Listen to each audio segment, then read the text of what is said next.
Hello and welcome to Picking Principles. Today I have this pagoda lock. They call it pagoda lock, I guess, because the key is stepped and makes it look like a pagoda. A couple interesting things about this lock. First of all, it's a cast body.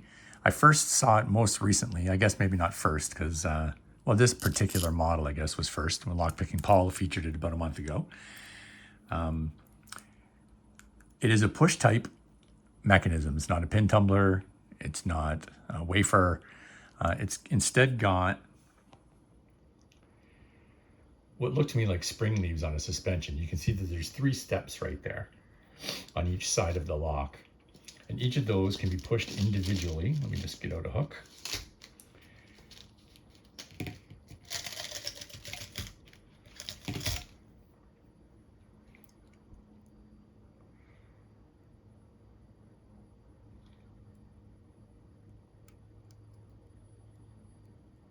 There's the first one.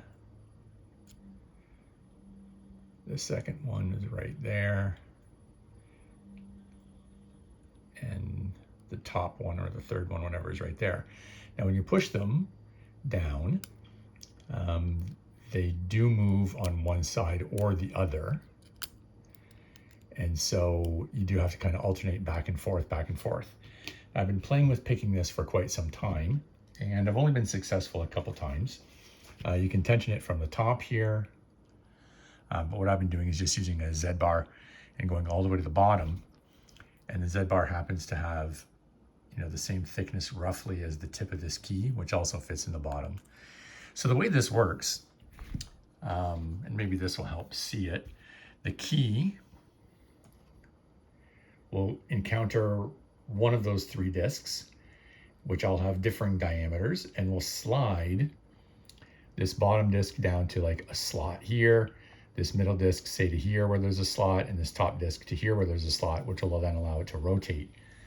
And you can see the bitting on the key, if we want to call it that. So this is just a slot where that's how deep it fits in the lock. But there's the first depth right to there, the second depth right to there, and notice it's a smaller diameter, and then the final depth is quite deep. So you have to push that bottom ring very, very far down in order to get it to operate.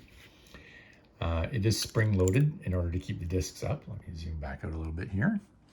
And so you can see the key is spring loaded. Well, not the key, I guess, the leaves or the discs. Anyhow, the lock works fine.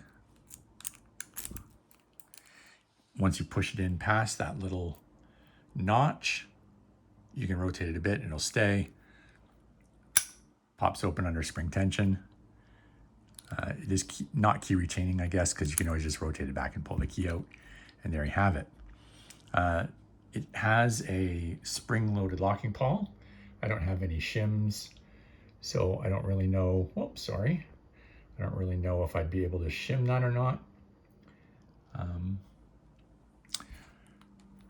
But I know that those are shimmable in theory. Now, I've seen other ways to open this as well. Bosnian Bill years ago had one of these, and he hammered on the shackle right here, which caused a reaction for that pawl to go in, and then the lock popped. So I thought I'm going to give that a try since I'm having a really difficult time picking it. In fact, I'm developing a tool for picking it. This is just a paper clip. I'm going to narrow it down. And my thought is that when I put it in, I want the tip diameter here to be really small so that it'll fit in between the rings. And then once I get it to the depth I want, if I just squeeze it a little further, it'll push those out. So it's at its smallest, and then I just squeeze it, it becomes a little larger, and then I can uniformly push a disc down both sides at the same time. The reason I'm currently having difficulty is because when I'm picking it, when I take that innermost leaf and I push it down, then the left-hand side goes down no problem. The right-hand side stays up. So then it's under a little bit of tension, like rotational tension, which keeps it there. And then I have to go push on this side, which sometimes pops it back up. And when there's a little bit of tension, it is quite difficult to actually move those springs up and down, or those leaves, I should say. So lockpicking Paul said the key to this lock is really light tension. Anyhow, once you do get it open, it rotates a tiny little bit. And then you're like, oh, something must not be set. It just turns out it's really difficult to turn this. So then with the back of a pick, I just went in like this, and I was able to then rotate it and get it to open a couple times. But I'm not going to show you that, because in the process of hammering on the shackle in order to get it to open, and I did notice this part here, and I was like, oh, that's a peculiar thing here in this. Here's a little pin, probably retains this shackle. These are just weeping holes down here. I said, but what is this? It's a really odd thing. Well, in the process of hammering on this happened to pop off. So I can actually take it off. It is just a piece of plastic, and there's the shackle. And when I open this up, if you look inside there, if I can get enough light, that is the spring-loaded pawl that holds it together. So you can see that you can push on that quite easily. And with this closed, there's just enough room. Let's see if I can get the light in there enough. You can just see that spring-loaded pawl. I'm having a hard time seeing it through the camera. Anyway, it does exist. Now, this screwdriver is not the best tool to get in there. It's a little bit on the large side, so it barely fits.